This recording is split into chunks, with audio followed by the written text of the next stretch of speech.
Are we live?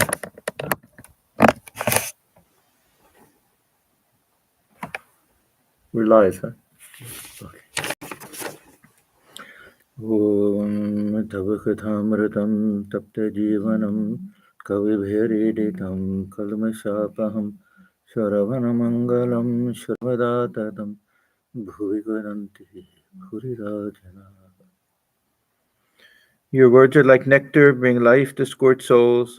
They are praised by poets and remove all sin. They are auspicious to hear, wonderful and exalted. Those who spread these words throughout the world are truly giving souls.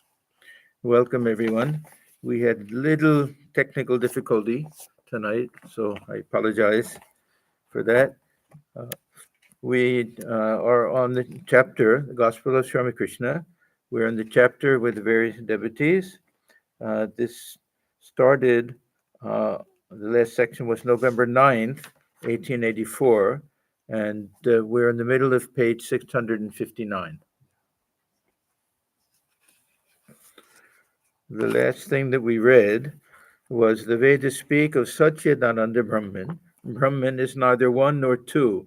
It is between one and two. It cannot be described either as existence or as non-existence. It is between existence and non-existence. Yeah, so that was the last thing that we read. Yeah, this is really a very nice way to see how the Buddhist position and the Vedantic position complement each other, and that for Sri Ramakrishna, his understanding of truth is different from the position that philosophers take. It's the truth is not to be found in any doctrine or any philosophical position. It's an experience. And this experience can be described in different ways, or we can simply say it's beyond all description. We can use different analogies, or we can say that it's anupama, that there are no analogies that can work for it. So this is one of the very strong points of emphasis. Swamiji also, that truth cannot be found in doctrines or dogmas. That truth comes from experience. So that was the last thing that we read. So now he starts, Ramakrishna. When the devotee develops raga bhakti, passionate love of God, he realizes God. But one loses vaidhi bhakti, formal devotion, as easily as one gains it. Now, what Ramakrishna means, he doesn't mean transcending it. He means that we're apt to give up our practice, that we may feel some devotion one day and the next day we don't feel much, and we don't have much incentive, and we're willing to skip it one day and we start becoming lazy and we lose everything that way. The other way, of course, is when we go beyond it to this raga bhakti. But now he's talking about this formal devotion. This is one of the important teachings of Swami Krishna. There's a two-stage theory of devotion, that the first stage is what he calls vaidhi bhakti. It comes from the word vidhi. Vidhi is a prescription. So we're told that we should do certain things. We should repeat the mantra a certain number of times. We should do some puja. We may have a routine where we should sit at a certain time every day. Everything should be fixed. It should be very regular. Special occasions, there may be things that we do. So this is Vaidhi Bhakti, and this continues until we reach a stage where our devotion is spontaneous and natural and intense. And it doesn't matter when we do things, because mind is constantly thinking of God. Now, we talk about these two different stages. It's not like you go up 50% and then you go up another 50%. This raga bhakti that he's talking about, Thakur says, when one develops this raga bhakti, then one realizes God. So if we're talking about the stairs, and that there are 20 steps, then maybe raga bhakti is the 19th So it's a rare thing. Now the other thing that I think we have to realize, or at least consider, is that there'll be stages in between stages, so that we may develop a bit of this raga bhakti. So this love of God will develop and grow in our hearts little by little until it reaches the point where there's a little paradigm shift. So this it's like with heating water. It gets hotter and hotter and hotter. There's no question about that. That something is taking place, but at a certain point, then it starts to boil or turn to vapor. So this is that particular point. So it's not that everyone in the stage of Vaidhi Bhakti is at the same level. For example, the very beginner will practice this Vaidhi Bhakti. Those who have led a spiritual life for a whole lifetime, they may still be practicing it. Yeah, it's nothing to be looked down upon. The Vaidhi Bhakti, it can be a very high state of spirituality, but it's not the same as ragas, this ecstatic love. This is a rather rare thing. And these very high levels of bhakti, this mahabhava, prema, as Ramakrishna says, that these are very, very rare things. Some of these states are things that will cause so many physical changes in the body, and that only these very special rare souls are able to withstand that, uh, either mentally or physically. Even the body can break down to this type of experience.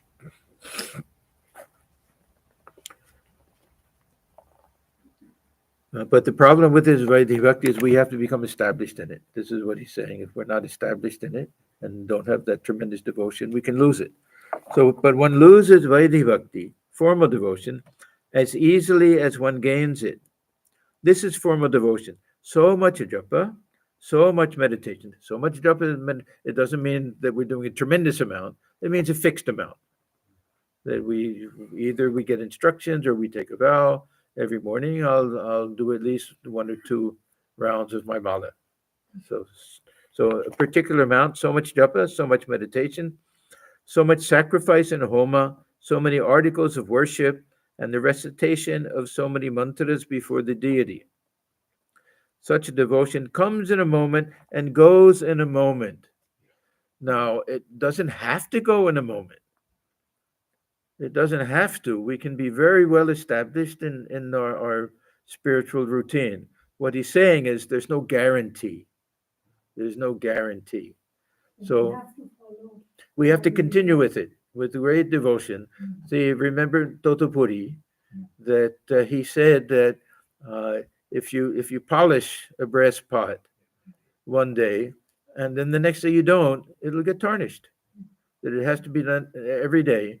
So very easily, if one says, "Well, I did it yesterday, I don't have to do it today," it'll get more and more and more tarnished.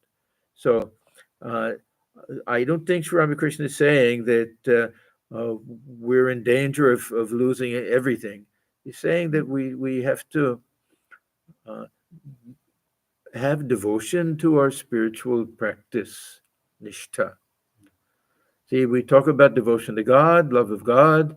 That's a little bit of a vague thing, but we can have devotion to our sadhana, and we can have love for our spiritual practice. I always think of sadhana as a small child, how a mother nurtures the child and protects the child. We have to have that same attitude towards our spiritual practice, that we don't want to be easily upset. There are many people that they'll do their best to sit at a certain time every night, and anything can upset their routine. Oh, I got a phone call. Somebody's visiting, this and that, and the next thing you know, that there's no regularity at all.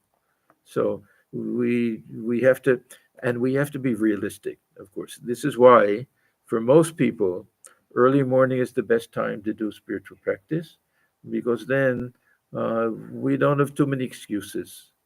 There aren't too many disturbances at that time, and there's the only thing that can stop us is our own laziness. Yeah. So uh, so we don't. What he's saying is we're not really safe until we reach this raga bhakti stage. Then there's no to worry that whether we do our job or don't do our job, it doesn't matter. Prior to that, we have to be very, very careful to nourish and to protect and to sustain and this sadhana or spiritual practice.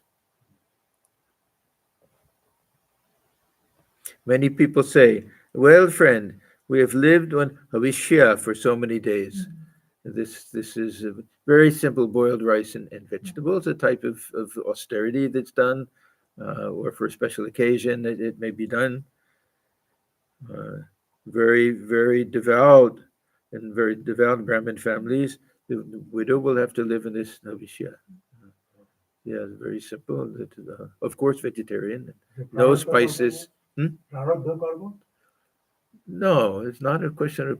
No, this is a custom that that some people is part of the austerity of leading the life of either brahmacharya type of life or unfortunately widows were forced many times in different periods to have to lead that type of life, cut their hair off, wear sari without any border, plain clothes, and live in a very simple type of food. Anyhow, it's considered to be some type of tapasya, some type of austerity to live in this havishya. Usually, it's, yeah, rice with little ghee and some boiled vegetables, something like that. Well, friend, we've lived on Havishya for so many days. How many times we have worshipped the deity at our home. But what have we achieved? Now he's talking about this Vaidhi Bhakti without real devotion. This isn't. We can claim at least that we're serious about it. We're not doing it to brag to other people how much we've done this and that. Yeah. Seems like we're regretting. Why did we do all that? Yes. And what have we achieved? But there's no falling away from raga bhakti. So that's why I say it's safe. Just as we can say when we reach the stage of sharanagati, we're safe. The stage of vyakulata, this yearning for God. So uh, there's only going forward from this stage. It's not exactly God realization, but it's like that uh, Arunadaya, that rosy sun, that we know that there'll be sunrise very shortly after that. But there's no falling away from raga bhakti. And who gets this passionate love for God? Those who have performed many meritorious deeds in their past births, or those who are eternally perfect. So this is two ways of looking at it.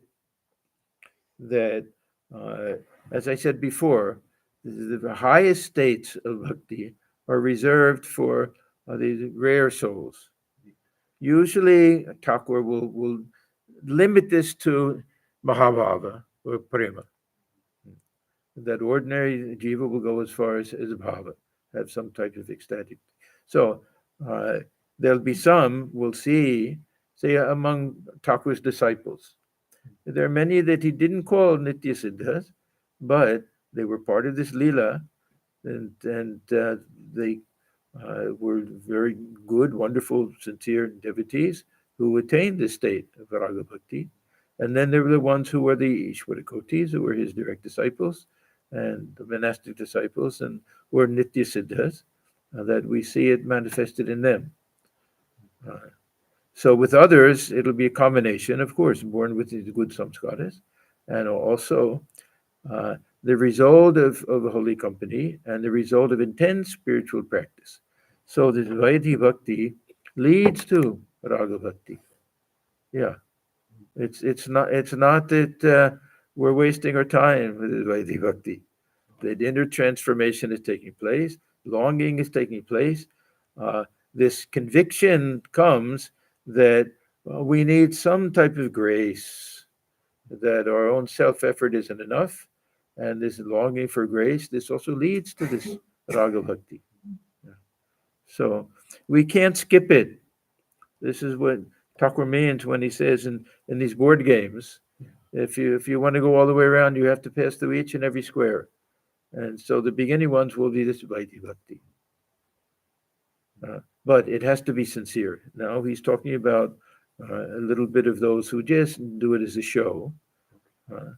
And there's some joy that comes for doing puja. And there's some people, they can recite hymns for hours on end. Yeah, they'll memorize all of these hymns and everything. There's some joy that comes from it. Maybe a little pride that comes from it also sometimes. It's not necessarily, won't necessarily lead them to something higher. It may be that they're just getting some joy out of it. They may not know. Many people chant things for hours and hours on end without knowing the meaning, really. Yeah, there's that tradition. You memorize these Sanskrit hymns. Yeah. And have some idea, of course, but not the whole thing. So this is very important. There's no falling away from Raga Bhakti. And who gets this passionate love for God? Those who have performed many meritorious deeds in their past births. Okay, so this is our prarabdha karma, we could say, or samskaras. Those who have very good samskaras. This is what Thakur attributed this to with many of his young disciples. He would say with Purna. He would say with his Narayan. We'll get to this Narayan. He comes in here. So many of them, he would tell them, you must admit that they've good samskaras. They've inherited something from their past birth to show so much devotion.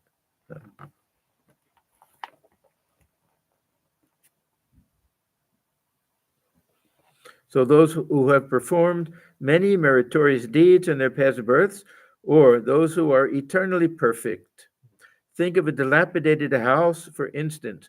While clearing away the undergrowth and rubbish, one suddenly discovers a fountain fitted with a pipe. It has been covered with earth and bricks, but as soon as they are removed, the water shoots up. So this is that a bit of a paradox that everything takes preparation, everything goes slowly, step by step by step, but then something's automatic and spontaneous. So when Thakur says that if you turn the light switch on in a room, does it get bright little by little or all at once? All at once. But it may take a long time to find the room, and to grope about in the dark to find the light switch, and then all at once. So it's not really all at once. When we reach that point, it's all at once. Now we're trying to reach that point.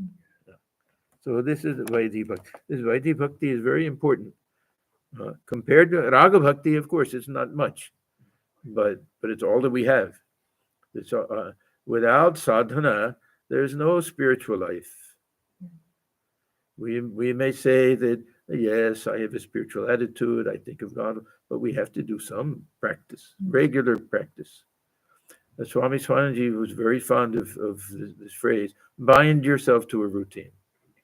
Yeah, bind yourself to a routine. Be a little tough with yourself. Try to stick to it as far as possible without any break, if possible. Those who have passionate love for God do not say any such thing as, oh, brother, how strict I've been about food, but what have I achieved? New farmers give up cultivating if their fields do not yield any crops, but hereditary farmers will continue to cultivate their fields whether they get a crop or not. Their fathers and grandfathers were farmers. They know that they too must accept farming as their means of livelihood. Kandani, Chasha. Yeah, this means really those who have the big farming estates and established year after year, this is what they do. So,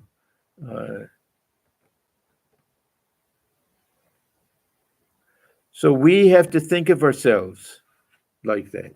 We have to think of ourselves as spiritual seekers. We're sadhakas. Whether we have good meditation or bad meditation, doesn't matter.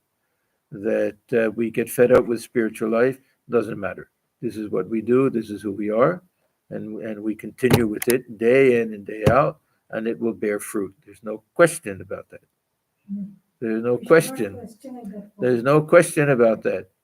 That if done sincerely, there's no question that sooner or later we'll get the fruits of this. We may not see it.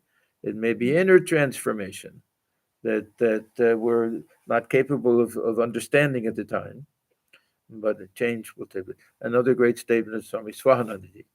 He said the fruits of meditation, the main fruit of meditation is devotion. So we may not feel that our capacity to control the mind and to fix the mind on the Ishta Devata, that it's no greater now than it was before. That we think that what progress have we made, but we realize this devotion has grown in the heart. Yeah, which is the most important thing in spiritual life. Only those who have developed raga bhakti for God may be called his sincere devotees. Now, again, I think we can all say that we have a little bit of this raga bhakti. Yeah, not full on, not to the point where we can give up Vaidhi bhakti, not that transitional point yet, but some sincere love of God is there. It has to be. But this is a very high state he's talking about. God becomes responsible for them. So this in Gita, we read that this comes when one thinks of God exclusively, ananyatin. So when there's no ananyatatas, there's no other thought in the mind, that one is incapable of looking after oneself. We can't say that. We may have love of God, we know all of those things, but we're capable of protecting ourselves if necessary. We're capable of cooking a meal for ourselves if nobody feeds us. Only this is for those who the mind is so absorbed in God that they're practically helpless. And then that promise comes that will be looked after. Yogic Shema Vahamyam. This is that whatever we need, basic needs will be requirements, will be taken care of. And the things that we have that we can't lose, that we'll be able to maintain those things. Yes. If you enter your name in a hospital register, the doctor will not discharge you until you are cured.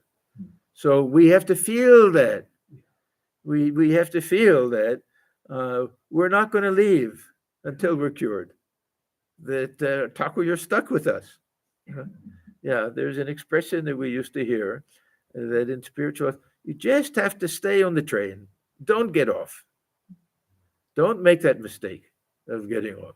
That gradually, little by little, sooner or later, you'll get to your destination. But it takes a little determination and grit, and we have to do something, of course. So this is nice. The doctor will not discharge you until you are cured.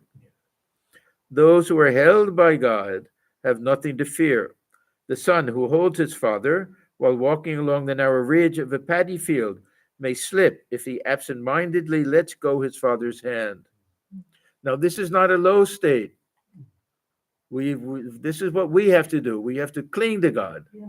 But if the father holds the son by the hand, there is no such danger. That's the Raga Bhakti state. That's higher.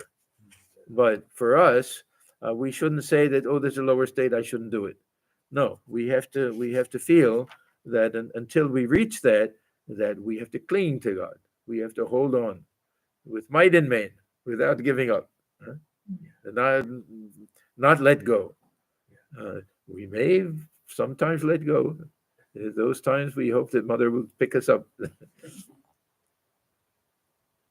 Yeah, I remember once I went to the San Diego Zoo, and I saw the monkeys, how the little ones really cling from underneath, cling to the mother monkey, but jumps all over the place. They won't let go. They cling. But the kitten doesn't do that. Just goes mew, mew, mew, and the mother comes in and grabs it. These are the two examples Thakur gives. Is there anything that is impossible for faith? Now, this isn't simple faith. This is a deep conviction that we have. Vishwasa. Yeah. There's, we use these two terms almost interchangeably, Shraddha and Vishwasa.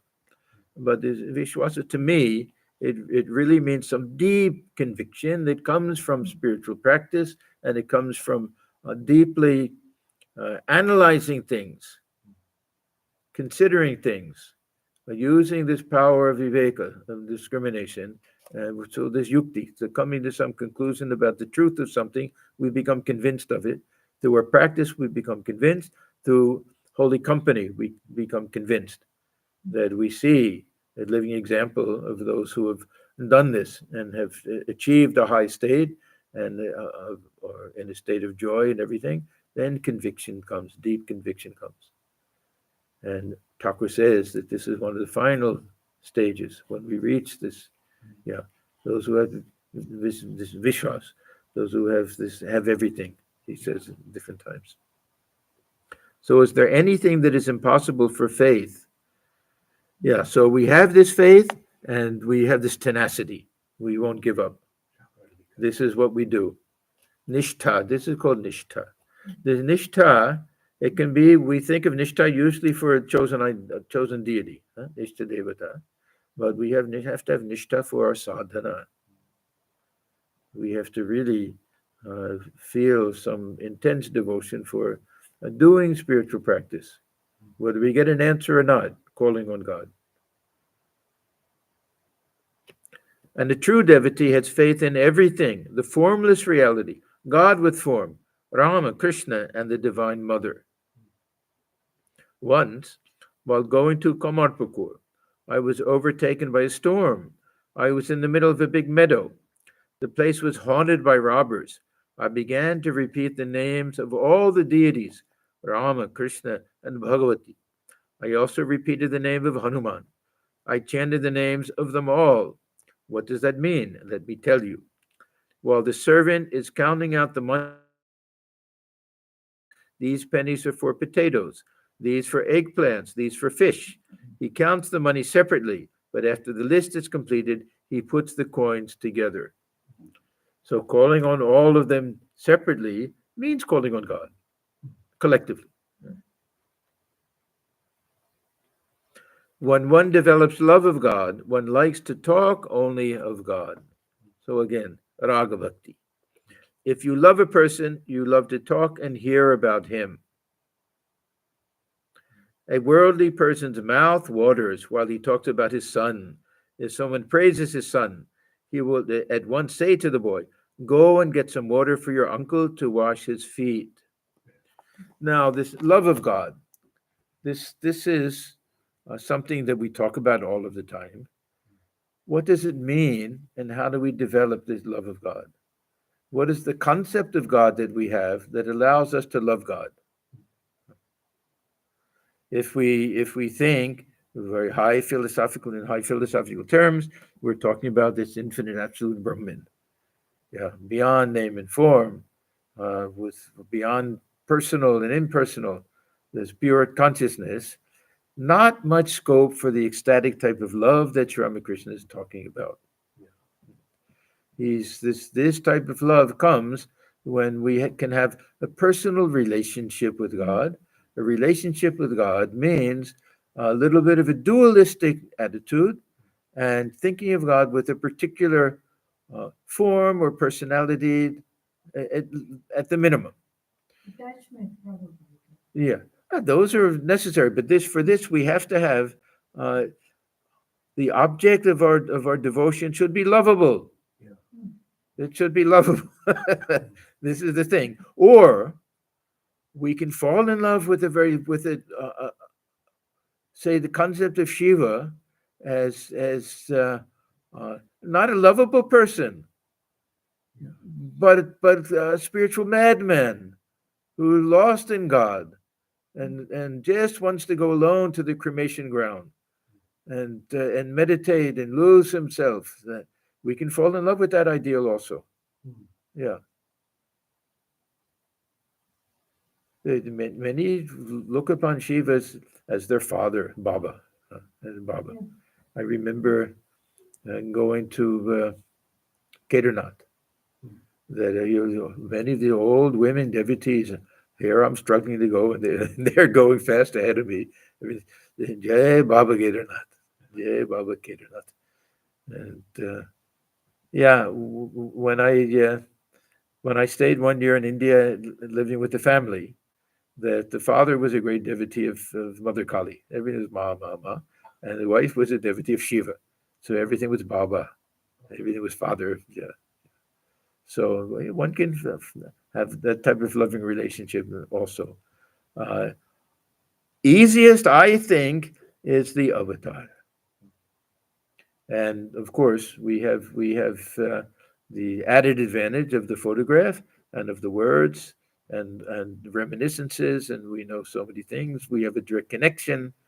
Uh, Many of us uh, knew those who were direct disciples of either Holy Mother or the other direct disciples. So we have a direct. So it's easy, relatively easy, if we want. And Thakur used to say, love of the avatar and love of God are one and the same thing.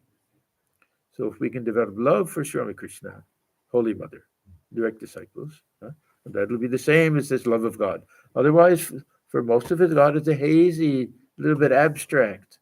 Uh, we how do we feel that God dwelling within the heart? Okay, it sounds good, uh, but we look within the heart, and sometimes what do we see?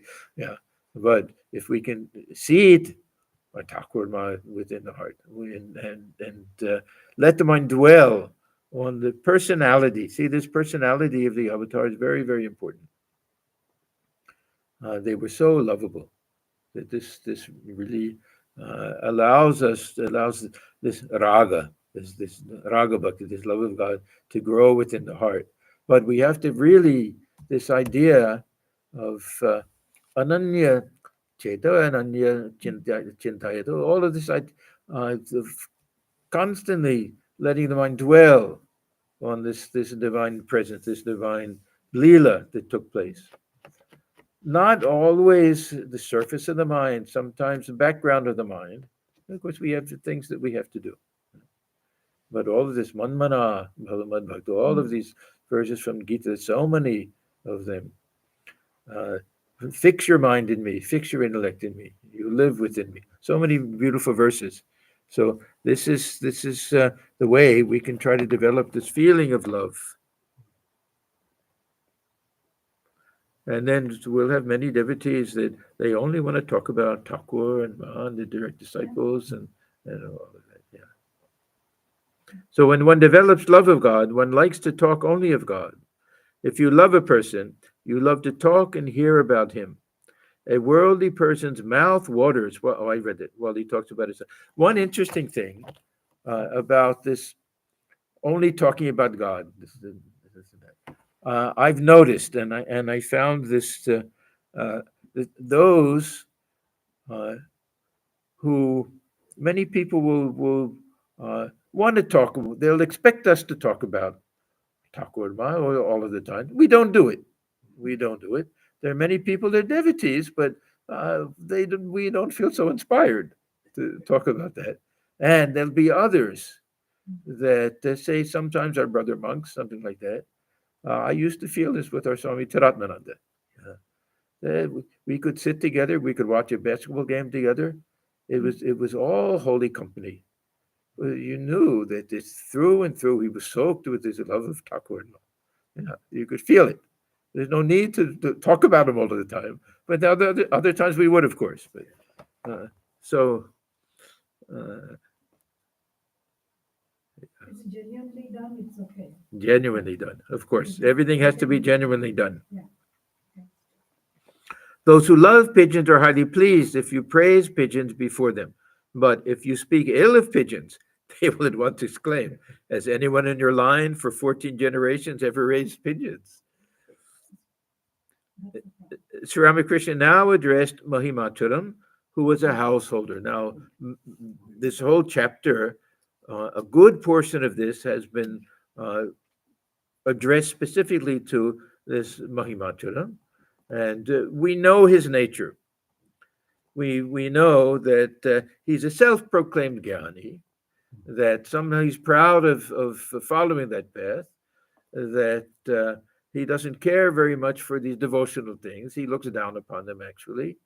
In Thakur's presence, he won't say these things, but anyhow, he's a little bit of hypocrite with regard to these things. But he has devotion for Sri Ramakrishna. He comes, he feels something. Yeah. So, and Thakur likes him. Thakur, he had a strange taste. He enjoyed so much the company of Dr. Sharkar. Most of us couldn't bear it. So arrogant and everything. Thakur had fun with him. Yeah. So, so he's, anyhow, this is Mahimacharana. Master, what need is there of renouncing the world altogether? Now, for his direct disciples, who he knows have the stuff within and are not yet married, they're young, and have the opportunity to do it, he'll praise renunciation, of course. He'll praise it. For the elderly householder, he's going to explain things differently, of course. What need is there of renouncing the world altogether? It is enough if you can get rid of attachment. So this inner renunciation, inner detachment, this is the essential thing. If there's an external renunciation without internal renunciation, it's useless. If there's internal renunciation, the external is secondary. Now, external renunciation makes it easier to not get attached to the world.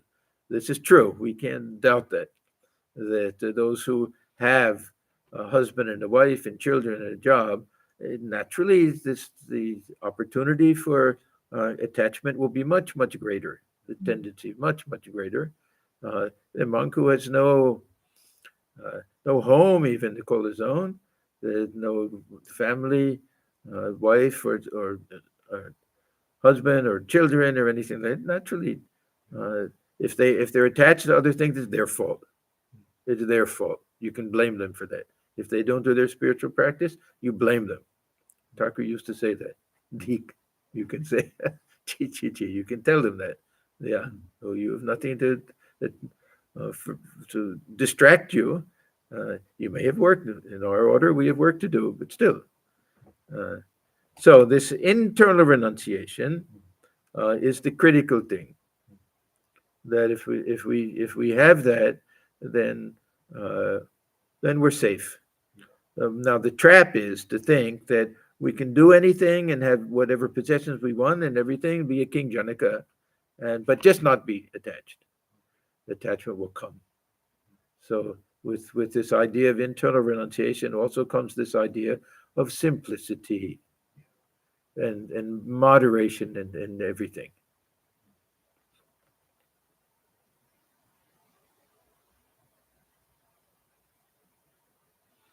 But you must have sadhana. You must do your spiritual practice. This is essential. You have to fight the sense organs. So this tendency of the mind to want to experience pleasure through the senses, and it doesn't mean we can't have the same fight with the senses with the eyes closed, because it'll be through thought that we're imagining the different types of enjoyment and everything. We have to somehow practice tremendous strength at that time. Kuprokta, we have to have that grit and determination that I'm not going to let the mind go in this direction. Now, Thakur, of course, emphasizes the other idea that we have to develop this love for the ideal so that we're not just fighting against it. There's something that's attracting us from the other side. But still, this idea of fighting the sense organs, this idea of fighting nature, this prakriti, this fighting this natural tendency that we have to enjoy things, for allowing the passions to manifest within us, that these are natural. At the same time, we have to fight against them if we want to achieve something higher in spiritual life. It is a great advantage to fight inside a fort. You get much help from the fort. The world is the place for enjoyment. Inside the fort, this means within the context of family life. One of the reasons is that there's scope for some simple enjoyment and pleasure. Simple enjoyment and pleasure. There's scope for that, which can relieve the pressure. These monks don't have that. I remember a very interesting uh, statement that was made by Saint Teresa of Avila. Mm. Yes, Yes. she was talking about when she first joined the convent. She said she felt as if uh, she were being chased by a thief, and she was running and running and running, and finally got to the house and opened the door and slammed the door and locked the door, and felt now I'm safe. Then realized she locked the thief inside with her. Yeah, yeah. So, so the external renunciation is nothing. The fight is internal, internal. But a wonderful statement. Huh? Yes.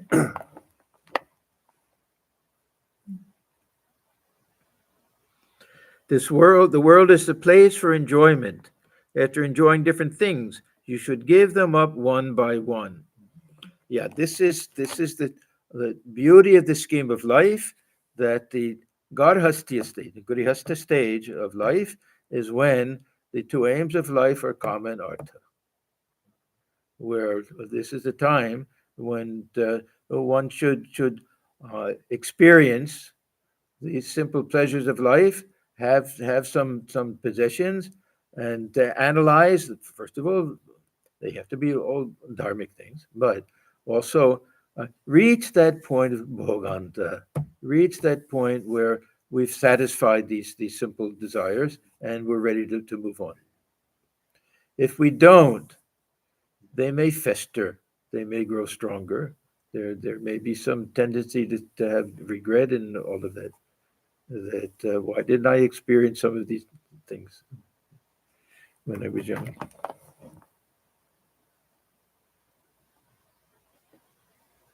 So the world is the place for enjoyment. After enjoying different things, you should give them up one by one. Simple enjoyments. Some things we don't touch. We have to draw the line someplace. Once I had a desire to put a gold chain around my waist. I obtained one at last and put it on, but I had to take it off immediately. Once I ate some onion. Yeah, yeah. There's some. Well, there's a footnote. Onion is considered rajasic food and not conducive to spiritual life. Yeah, there's some uh, very strict vegetarians that consider onion to be non-vegetarian food. That along with not taking anything non-vegetarian, they won't take onion and garlic also. Uh, the very orthodox people will do that. And for Sri Ramakrishna, did he ever eat onion? Yeah. I would assume, first of all, that this patamangsho, huh? That'll be never made. They'll never make that without onion and other dishes and things. But this raw onion in North India, saw every meal there'll be some raw onion. They'll just do raw onion and radish, huh? And some other things. Yeah. So that type of thing, and raw chilies, that may be there also. Once I ate some onion. While eating it, I discriminated. Oh, mind, this is onion. Then I moved it to different places in my mouth and at last spat it out. So that I mean just plain raw onion. So what he's saying is there's no harm in experimenting a little bit. There's no harm in fulfilling a desire if by fulfilling the desire it will eliminate the craving for experiencing it in the future. If it increases the desire, then we can't do it. That's all. Then it's pouring ghee on the fire. So we have to know the difference. That's why Swamiji said once that the renunciation of a pauper is no renunciation. One has to have something in order to give it up. And sometimes very poor people will take to this sadhu life because they have nothing else. But somebody who has something to give up and they do it willingly, he says it's a greater type of renunciation. A musician was expected. He was to sing with his party. Sri Ramakrishna asked the devotees every now and then, "Where's the musician?" Mahima, "We are quite all right as we are." He didn't like all of this kirtan and things like that. Master, "No, sir. You get this all through the year." And he wanted the devotees to enjoy. See, Thakur, he he seemed to be concerned that if they only have him to listen to, they may get bored or something. Huh? He wants to present something that enjoyable for the devotees. How considerate he is. So, Master, "No, sir, you get this all through the year." A devotee outside, of course, he enjoyed it himself. A devotee outside the room said, "The musician has come." And Sri Ramakrishna was filled with joy and said, "Ah, has he?" Mats were spread on the floor of the long veranda northeast of the master's room. Sri Ramakrishna said, "Sprinkle a little Ganges water on the mats. Many worldly people have sat on them." Thakur had tremendous love for the Ganges and tremendous faith in the purifying power of the Ganges. Holy Mother, even more. Holy Mother couldn't bear to live far from the Ganges. That's why they found that place in Bagh Bazaar, walking distance. And for her, the Damodar River was her Ganges. Yeah, not exactly a tributary, but that counted for her. Yeah. So one of the reasons she was so unhappy in Kamarpukur is that she didn't have access to the Ganges. Yeah, that she herself used to say that. But on the other hand, Thakur says, yeah, you take a bath in the Ganges, all your sins, they fly away. Where do they go? They wait on the limb of a tree for you to get out of the water and jump right back on your shoulders. So he understood both sides of it. The ladies of Pyari Babu's family from Bali, Bali is near our Bellarmine, had come to visit the temples. They wanted to listen to the kirtan. A devotee said to Sri Ramakrishna, "These ladies have been inquiring whether there would be any place in the room for them. Can they have seats?" The kirtan had already begun. Now, if you've been to Thakur's room, you know that it's a small room. And when there's kirtan, Thakur will get up and he'll start dancing, and they'll all start dancing around him. If there are women there, Thakur's clothes may fall off even at that time. And everyone will feel shy. It'll spoil everything. Not that he's against the women, but a question of space and a question of appropriateness. They should have known. Yeah, if all these male devotees are there, it's very unusual that they'll ask, "Can we sit in the same room?" That generally didn't happen. So Thakur, he said, no, where's any room here? Narayan arrived. Naran, Thakur called him, one of these young boys that came through M. Many of them were his students. That Thakur praised continually. That such a pure soul and high spiritual stature for a young boy. And his parents were dead against his visiting there. Many of the parents were. There was always this fear the sadhus will steal their children, turn them into sadhus, they won't see them again. So that was the case with this Narayan. So Narayan arrived and saluted Sri Ramakrishna. The latter said tenderly, "Why have you come? Your people at home have beaten you so much." They would actually beat him for going to see Sri Ramakrishna. He signed to Baburam to give Narayan something to eat. Narayan entered the master's room. Suddenly, Sri Ramakrishna followed him. So this kirtan was to take place on this veranda, apparently, and not exactly in the room. Because now he goes back into the room. He wanted to feed Narayan with his own hands. Afterwards, he returned to the veranda. Yeah, so it was all set up outside. Many devotees were present, including Vijay. This is Vijay Krishna Goswami, who is in the process of leaving the Brahmo Samaj and taking sannyasa. I don't know if he's done it exactly yet, but he'll show up one of these days wearing garo and everything. Yeah. Mahimacharan, we know, was there. Narayan, we know. M, and the younger Gopal.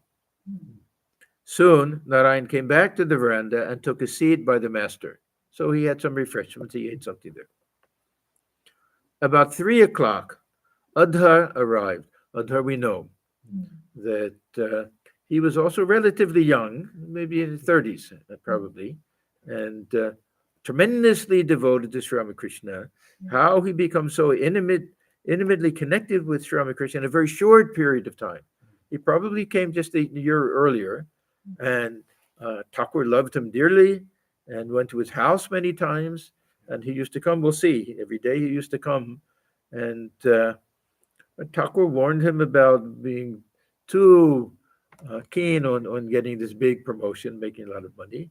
He had some premonition with regard to him that possibly his life would be short, and he died very early. He fell off a horse and horseback riding.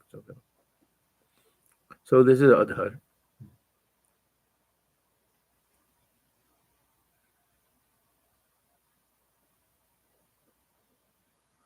Where did we get to? Okay. So about 3 o'clock, Adhar arrived. At the sight of him, Sri Ramakrishna appeared excited. Yeah, he was very happy to see him. The devotees saluted the master. And sat on the floor. Sri Ramakrishna beckoned to him to come nearer. When the music was over, the gathering of devotees broke up. Some began to stroll in the garden, and some went to the temples to watch the evening service. In the evening, arrangements were made for kirtan inside the master's room. So now we're going back there. Generally, we find that right in his room. Sri Ramakrishna eagerly asked the devotee to have an extra lamp. The 2 lamps lit the room brightly. Sri Ramakrishna said to Vijay, "Why are you sitting there? Come nearer to me." Now, the relationship between Sri Ramakrishna and Vijay Krishna Goswami was also a very intimate relationship. Vijay had the blessing of having a very tangible kind of vision of Sri Ramakrishna, where with eyes open, he felt that Sri Ramakrishna was there, present before him. A rare thing. So he had that tremendous faith in Sri Ramakrishna, and through the touch of Sri Ramakrishna, he was able to just blossom as a real Vaishnava devotee. Yeah, he came to Goswami. He came from Orthodox Vaishnava family, and Thakur kept saying that he didn't say give up everything. He had a family also, but that this Brahmo tradition is not one that's fitting for you. That you have the blood, the family blood, the traditions and everything of a bhakta. So they had a special relationship. Yeah, definitely. Come nearer to me. This time the kirtan created an intense atmosphere. The master danced in an ecstasy of joy. The devotees also danced, encircling him. So this was the standard thing. He'll be in the middle, who knows, going up and down, going around. We don't really know exactly. The others will be surrounding him, sometimes going in a circle around him. Yeah, this it happened many times in his room like that. Yeah, if we get bored in our meditation, we can try to picture these things. Imagine that we're there, observing this or participating in this.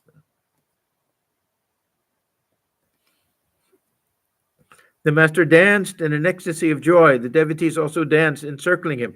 While Vijay was dancing, his cloth dropped. He was unconscious. That means unconscious of the outer world. So just as it used to happen with Sri Ramakrishna, it happened with Vijay Krishna Goswami also. When the music was over, Vijay began to look for his key, which had fallen somewhere. Yeah, this where to keep the key? If you just have a dhoti and you have each other. So I also had that problem. So sometimes you'll slip it underneath, or you'll take the edge of your cloth and you'll put it through there, and then you'll tie it there. If the cloth falls, the key falls. Probably there are no pockets. So what do you do? How do you keep the key? It's a problem, huh? Even money, you tie it in the corner of your cloth. Different things like that. Yeah.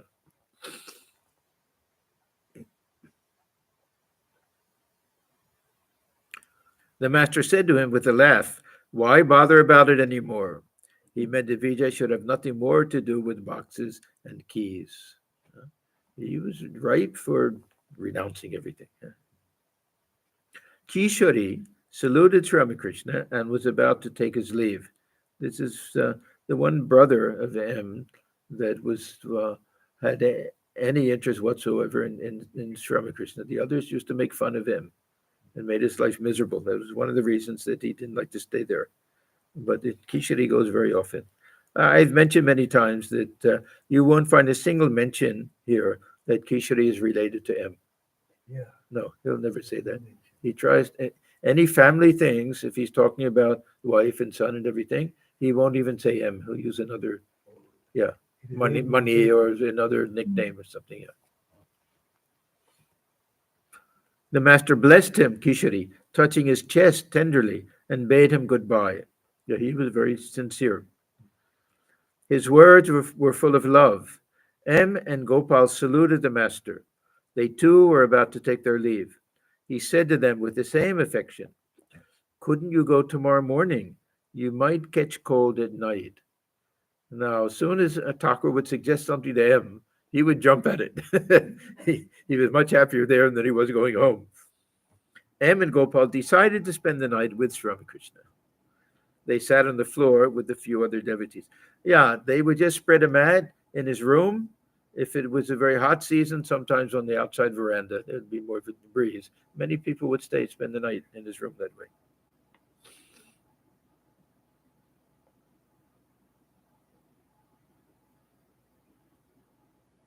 Sri Ramakrishna had no rest the whole day. The devotees had been with him all the time. He went out for a few minutes.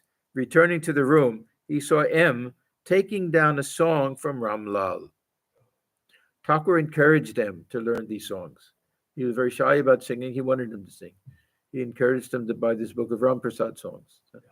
Yeah. Master, what are you doing? M said that he was writing down a song. On being told what the song was, the master remarked that it was a rather long song. M wrote a line or two and then stopped writing. A little later, Sri Ramakrishna took his supper of farina pudding, suji pais. Yeah, so this is a kind of cream of wheat. Huh? He used to take it at night, and then when he had the throat cancer, that was all he could eat. Yeah, he used to take it with luchi, and it's a nice combination. And one or two luchis. Yeah. A lighted lamp stood on a stand by his side. M sat near him. The master asked him if there were any sweets in the room. M had brought some sandesh, which he had put on the shelf. Sri Ramakrishna asked M to give him a sweet. M searched for the sweets but could not find them. He was embarrassed. It wasn't his fault, of course, but he was embarrassed. They had been given to the devotees. After finishing his supper, Sri Ramakrishna sat on the small couch, and M seated himself on the foot rug. The master, talking about Narayan, was overcome with emotion. Master, I saw Naran today. How we called him. M, yes, sir. His eyes were moist. When I looked at his face, I felt like weeping. Because he loved to see Sri Ramakrishna, and it was prevented. It was very hard for him to get away. He would sneak away, and then he would get scolded and punished, and probably slapped around a little bit. Master, the sight of him arouses a mother's love in me, as it were. His relatives beat him at home because he comes here. There's none to defend him. M. The other day, he left his books at Haripada's house and fled to you. Master, it was not good for him to do that because he'll get scolded again and be beaten again. Sri Ramakrishna was silent. After a few minutes, he continued, Master, you see, he has much substance in him. Otherwise, how could I be attracted to him even though I was listening to the kirtan at that time? So the kirtan was outside. He wanted to feed him inside. He went inside with him. Yeah. He left the kirtan. I had to leave the music and go into the room. That never happened before. Again, Sri Ramakrishna fell silent. A few minutes later, he began to talk. Master, in an ecstatic state, I asked him how he was feeling. He just said he was happy. To M. Feed him now and then, as parents do their child. That type of happiness is just an inner joy. A little bit of that Atmaram state. Yeah. Not happy for any particular reason. Maybe because of Sri Ramakrishna, of course, but Sri Ramakrishna then spoke about Tej Chandra, Master to him, another one of the boys. Please ask him what he thinks of me. Does he think of me as a jnani? Or what does he say about me? I understand that he is very reticent to Gopal. Ask Tej Chandra to come here Saturdays and Tuesdays, auspicious days for Divine Mother. To M. Suppose I go to your school and look for. Now M is going to interrupt. M thought that Sri Ramakrishna wanted to go to the school to see Narayan. He said to the master, you might as well wait at our house. Master, no, I have something else in mind. I should like to see whether there are other worthwhile boys in the school. M, of course you can go. Other visitors come to the school. You can come too. The Sri Ramakrishna was smoking. M and Gopal finished their supper. They decided to sleep in the Nahabat. M, again, sat on the floor near Sri Ramakrishna. Master to M, there may be some pots and pans in the Nahabat. Why not sleep here in this room? M, very well, sir. Okay, we will stop here. We're on page 662. Om Niranjanam Nityamanantarupam Bhaktanukam Bhathrata Vigraham Ishavataram Parameshamidhyam Tam Ramakrishnam Sarasa Namamaha. We bow our heads before Sri Ramakrishna, who is stainless, of infinite nature, whose heart melts in sympathy for his devotees, who is an embodiment of the divine and the Supreme Lord, and ever worthy of our worship. Om Shanti, Shanti, Shanti. Peace, peace. Peace be unto all. Okay, thank you, everyone. And we will meet again next Friday. Oh, by the way, today is the birthday of Shankaracharya. Yeah. Right, The 2 days ago was Akshaya Tritiya, and yesterday was the anniversary of the founding of the Ramakrishna Mata Mission. So 3 nice days in dinner. Okay, okay. Holy Mother was not there in the Nahabat at